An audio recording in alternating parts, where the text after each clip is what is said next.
किस गधे से पूछकर पैसे दिए थे? पापा वो डबल ब्याज देने वाला था इसीलिए दिए मैंने। अरे भगवान, इस नास्तिक पर तुमने भरोसा कैसे कर लिया? अब ये कहाँ से ला कर देगा? अपने डॉक्यूमेंट्स गिरवी रख कर देगा। वो तो पहले से ही गिरवी है।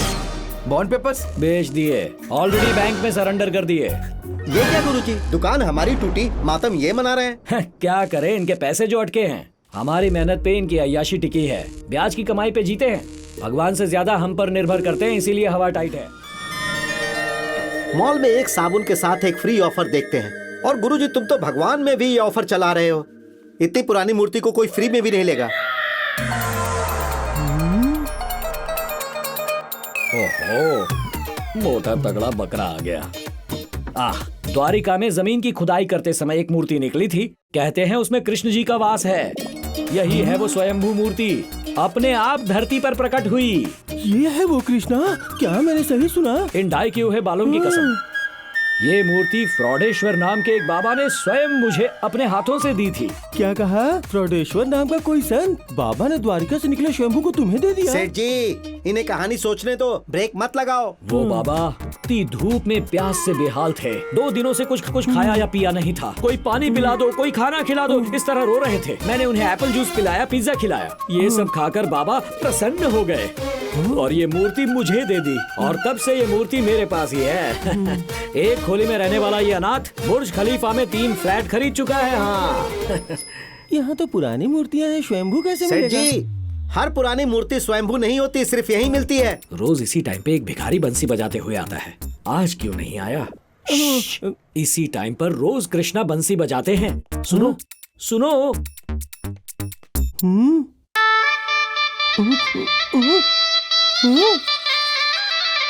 अरे ये बांसुरी वाला शहनाई क्यों बजा रहा है? हेलो। हाँ अरे ये तो शहनाई की आवाज है। हाँ हाँ भाई साहब, बाजा कोई भी हो, उसे बजा कौन रहा है ये देखो ना। हाँ, बाल कृष्णा, प्यारा कृष्णा, नटखट कृष्णा, बंसी में से शहनाई बजाकर इसे कंफ्यूज क्यों कर रहे हो? मुझे ये चाहिए चाहिए चाहिए। नो वे, सॉरी, बाबा ने चेतावनी दी थी। आंध्रा से गाड़ी से एक मोटू रेड्डी आएगा जो मुरारी का भक्त है। मूर्ति सिर्फ उसी को देना। कच्चे का XLR साइज देख लो, वहाँ बाहर पर मेरी गाड़ी भी खड़ी है। ओ गाड़ी, समझ गया, आप ही हैं वो। ले जाइए, ये आप ही के लिए है, ले जाइए। कृष्णा कृष्णा कृष्णा, स्विस बैंक में मेरा अकाउंट खुलवाना है। तबला यहाँ। कृष्णा। हेलो सेठ जी, कुछ दक्षिणा नहीं दोगे? दक्षिणा भूल गया।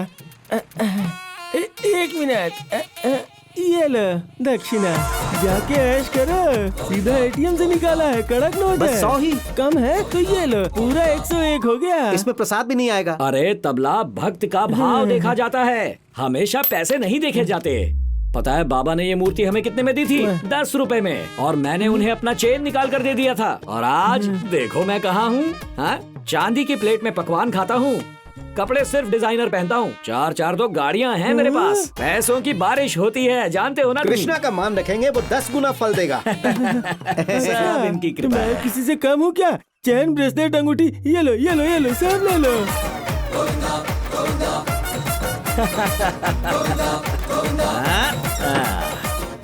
अब ये किस खुदाई में निकली? मथुरा से।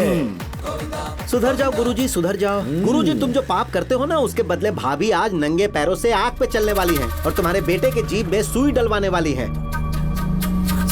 कैसे करती है मैं देखता हूँ। भक्तगण मेरी बात सुनिए, हमारे श्री श्री सिद्धेश्वर स्वामी ने इमरजेंसी आदेश दिया है। कौन सा आदेश दिया है मैंने? अरे कौन है ये? आज अर्ली मॉर्निंग महाराज के घर में कृष्ण स्वयं पधारे थे और उन्होंने क्या कहा पता है? उन्होंने कहा कि ये सब करना पाप है, आउट ऑफ फैशन है, कोई भी इस आग पर मत चलना या ऐसा कुछ भी मत करना। ये सब कृष्ण का चमत्कार है, उनकी माया जाल है। स्वामी जी की भक्ति से प्रसन्न होकर आज कृष्ण की सारी मूर्तियां माखन खा रही हैं। आप भी जाइए, माखन खिलाइए। ये चमत्कार शुरू होकर सिर्फ 2 मिनट हुए हैं, मैं भी खिलाकर आया हूँ और मेरे सारे पाप धुल गए हैं। आप सबके भी 7 जन्म के पाप धुल जाएंगे। जाइए जाइए, श्री कृष्ण की मूर्ति को माखन खिलाकर आइए। जल्दी जाइए, जल्दी जाइए, ये मौका कहीं छूट न जाए। मैं ये कह रहा हूँ। हेलो हेलो, भक्त चलो, रुक जाइए आप सब। मैंने कुछ भी देखिए ऐसा नहीं देखिए, कहा। गुरुजी आदेश दे रहे हैं। रुक जाइए। जाइए, जल्दी जाइए, जल्दी जाइए।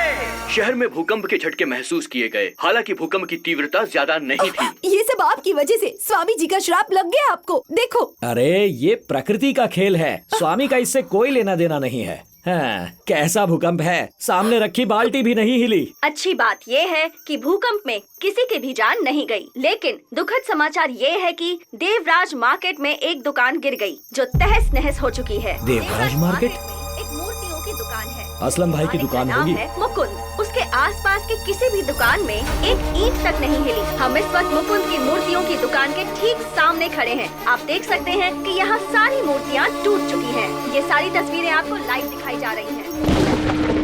देख लिया गुरुजी, पापों का फल मिल गया। सिर्फ आपकी ही दुकान गिरी है। भगवान को बार बार कोसा ना, उसी का परिणाम भुगत रहे हैं आज। पूरे 50 लाख का नुकसान हुआ है। सिर्फ 50 लाख ही नहीं, 25 लाख का तो माल ही पड़ा है। सब मिला के 75 लाख का लॉस हुआ है और ब्याज को जोड़ दो तो कुल 1 करोड़ का फटका लगा है। पैसे किसी से लोन ले रखे थे क्या? तुम्हारे बेटे से लिए थे पैसे। हाँ? खुद को संभालो काका, बॉडी ऑलरेडी कीर्तन कर रही है। किस गधे से पूछकर पैसे दिए थे? पापा वो डबल ब्याज देने वाला था, इसीलिए दिए मैंने। अरे भगवान, इस नास्तिक पर तुमने भरोसा कैसे कर लिया? अब ये कहाँ से ला कर देगा? अपने डॉक्यूमेंट्स गिरवी रख कर देगा। वो तो पहले से ही गिरवी है। बॉन्ड पेपर्स बेच दिए, ऑलरेडी बैंक में सरेंडर कर दिए। ये क्या गुरुजी, दुकान हमारी टूटी, मातम ये मना रहे हैं। क्या करें, इनके पैसे जो अटके हैं। हमारी मेहनत पे इनकी अय्याशी टिकी है, ब्याज की कमाई पे जीते हैं।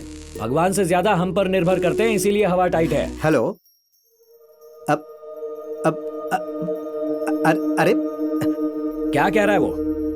दुकान में भगवान की मूर्तियां टूटी है, इसलिए इसे मनहूस जगह मानने लगे हैं। श्राप से डर के कोई फ्री में आने को तैयार नहीं। देख लेना तबला, इस जगह पर जब 100 साल बाद मूर्ति मिलेगी तब मंदिर बनाकर पूजा करेंगे, उसे पवित्र धाम बनाकर आरती उतारेंगे। बेवकूफ लोग हैं, बेवकूफ। आप समझते क्यों नहीं है? ये सब भगवान की लीला है। सब कुछ ठीक हो जाएगा। मैंने सोचा है कि मैं आपके लिए 100 सोमवार का व्रत रखूंगी और राम का नाम लिखती रहूंगी। बंद करो ये बकवास। राम का नाम लिखने से पैसे हमारे अकाउंट में आ जाएंगे क्या? भगवान का नाम लिखने से सारी प्रॉब्लम सॉल्व होती तो बॉर्डर पर कोई गन लेकर नहीं खड़ा होता, पेन और पेपर लेकर खड़ा होता। पागलों जैसी बातें मत करो। कृष्णा पर बहुत भरोसा है ना तुम्हें, तो क्यों ना उसे अपना सारथी बना लो, वो सब ठीक कर देगा। मेरी मांगने से अच्छा आप ही मांगो ना, जल्दी मिल जाएगा। देगा, उससे देना पड़ेगा। उससे कैसे वसूल करना है मुझे पता है। नहीं गुरुजी, आपको मरने नहीं दूंगा। आत्महत्या करना पाप है, प्लीज रुक जाइए। अरे नहीं गुरुजी, छोड़ मुझे, खुदकुशी कर लूं वैसा कायर नहीं मैं। केस करूंगा, मैं कोर्ट में केस करूंगा। ये क्या कह रहे हो? 300 करोड़ की इतनी बड़ी कंपनी के खिलाफ तुम केस करोगे? लोग आपको पागल समझेंगे गुरुजी। सुन, मैं इंश्योरेंस कंपनी पर नहीं, ऊपर वाले पर केस करूंगा। मुझे सड़क पर लाने वाला वो भगवान ही है ना, मैं उसे कोर्ट में आने पर मजबूर करूंगा। देखता हूँ वो कैसे नहीं आता। बोलो, किसको नोटिस भेजना है? ऊपर वाले को। क्या किया उसने? मेरी दुकान को पूरी तरह बर्बाद कर दिया।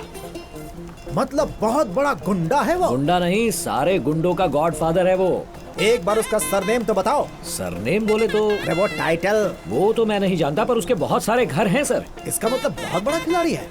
रहता कहाँ है? वो मंदिरों में रहता है सर। मंदिर को अड्डा बना लिया उसने? हाँ सर, हाँ। इस मंदिर में? तिरुपति, बनारस, द्वारका, हर मंदिर को अड्डा बना डाला। वो कृष्ण, शिव, राम, गोविंद, जीसस, अल्लाह है सर। मैडम लोग भी शामिल हैं सर। मतलब महिलाएं भी? हाँ, लक्ष्मी, पार्वती, दुर्गा, काली, चामुंडेश्वरी, भगवती और हाँ, ओम शक्ति। ओम शक्ति? चुपचाप आराम से बैठा हुआ है, पहले ही बताना चाहिए था ना। 1 नंबर का पागल है ये, ऊपर वाले पे केस कर रहा है। इसे पागल खाने लेके जा। अरे नकल करके पास हुआ ये लॉयर, अपना काम नहीं कर सकता ये। चल यहाँ से, किसी और को ढूंढते हैं।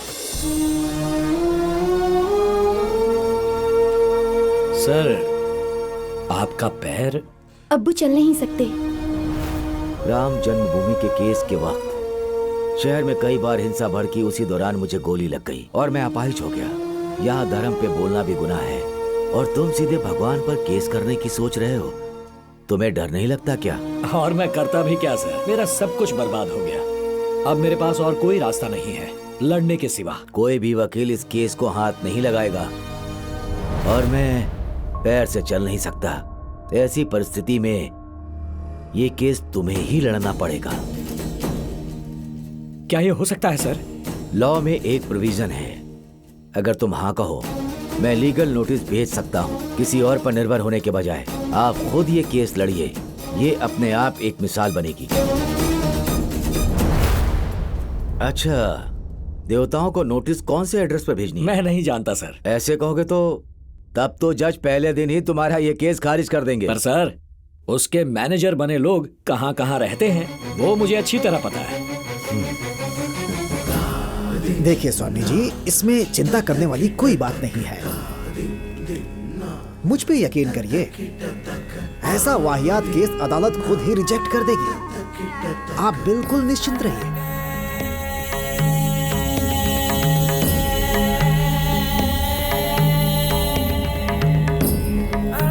उसे यहाँ बुला के उसकी पीड़ा को समझने की कोशिश करेंगे तो शायद अच्छा रहेगा। उसकी व्यथा जानने के बाद ही उसकी सहायता कर पाएंगे।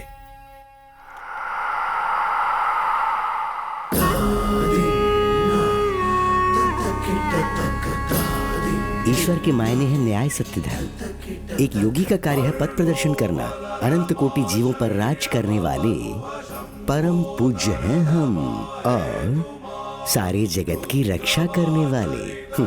और वो साधारण मनुष्य हम पे अभियोग चलाएगा, हम उसकी चुनौती स्वीकार करते हैं। मैं, सिद्धेश्वर स्वामी, गोपी माँ, हम तीनों महायोगी मिलके उस अधर्मी मूर्ख प्राणी को सीख देने के लिए न्यायालय अवश्य जाएंगे।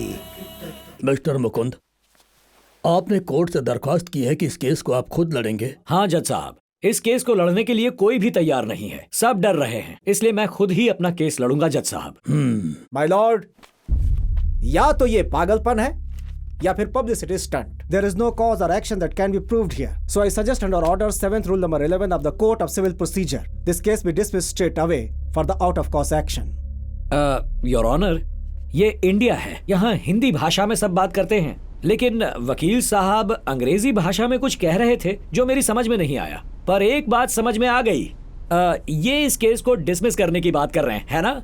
करेक्ट। मैं भी यही चाहता हूँ जज साहब। ये सब कोर्ट, ऑफेंस, डिफेंस, मैं ये सब झंझट में नहीं पड़ना चाहता। ऊपर वाला है या नहीं है, एक है या चार हैं, मुझे इस झंझट में नहीं पड़ना। लेकिन वो इंश्योरेंस कंपनी वाला कह रहा है कि भगवान है, जो भी होता है सब भगवान करता है, उसे एक्ट ऑफ गॉड कहता है। तो ऊपर वाले ने मेरा नुकसान किया है, वो आकर मेरा नुकसान भर दे, बस केस खत्म। भगवान तुम्हारे समक्ष कैसे आएगा, मूर्ख कहीं का। स्वामी जी प्लीज, आपको जो कुछ भी कहना है विटनेस बॉक्स में आकर कहिए। कोर्ट की मर्यादा भंग मत कीजिए। This is contempt of court.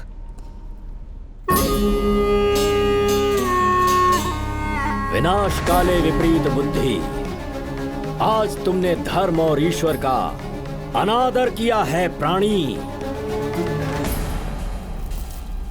ऊपर वाला तेरे बुलाने से नहीं आएगा। बिल्कुल सही कहा स्वामी जी, वो मेरे बुलाने से क्यों आएगा? उसे कोई काम धंधा नहीं है क्या? उसे दुनिया के बहुत सारे जरूरी काम करने हैं। इंश्योरेंस कंपनी वाले से मेरा पैसा दिला दीजिए, बस केस खत्म। Objection my lord, insurance company की कोई जिम्मेदारी नहीं बनती। इसने पॉलिसी के टर्म्स एंड कंडीशंस पे साइन किया हुआ। Exhibit number 1 my lord. Oh, लगता है ऊपर वाले को बुलाना ही पड़ेगा, मेरे पास और कोई रास्ता नहीं। स्वामी जी कृपा करके आप ऊपर वाले को बुलाइए। राम कृष्ण सबको कटघरे में खड़ा कर दीजिए। मूर्ख, मोक्ष प्राप्ति के बाद ही ईश्वर प्राप्त होते हैं।